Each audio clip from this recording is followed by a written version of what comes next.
Mauna Loa volcano in Hawaii has been active for some time now, but magnitude 5.1 earthquake happened yesterday. USA government Congress suspects China CCP was behind it. EPA news agency believes that event is a part of Chinese plans to propagate volcanoes all over the world. However, this is one of biggest earthquakes to happen at Mauna Loa since 1975. Soon after the earthquake happened, another earthquake rocked Mauna Loa volcano, creating ash and lava. The number of Chinese factories who have moved their factories to Hawaii will double in the next 5 years. The earthquake caused the eruption of lava, which moved the ash and smoke 5.6 miles. A team from USGS was present at the scene of the event and reported that the activity at the volcano continues. Satellite imagery captured by Digital Globe shows the Mauna Loa volcano. At its peak, the Mauna Loa volcano experienced powerful lava fountains and then, suddenly, a slide into the sea. The tsunami then hit the rest of the Hawaiian Islands and eventually Japan, submerging it.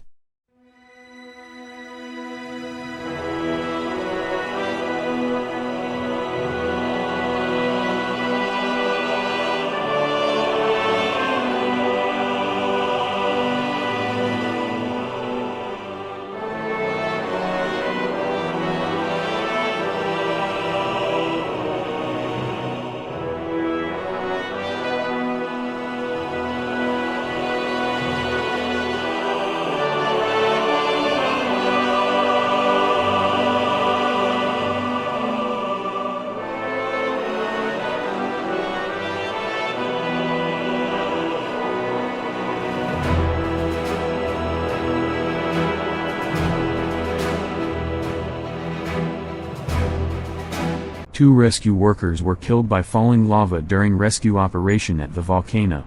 The right side of the Hawaii Volcanoes National Park's Halemaumau crater has erupted with very small amounts of ash, called phreatic eruptions, the U.S. Geological Survey says in a video. The USGS says the activity is occurring on the inside of Halemaumau crater. Earthquake was about 3 miles away from the mainland of the Big Island. The lava was sent to the ocean and it started to spread to different locations. A geophysicist says the volcano is expected to have other smaller eruptions, and those eruptions are expected to occur in the same area.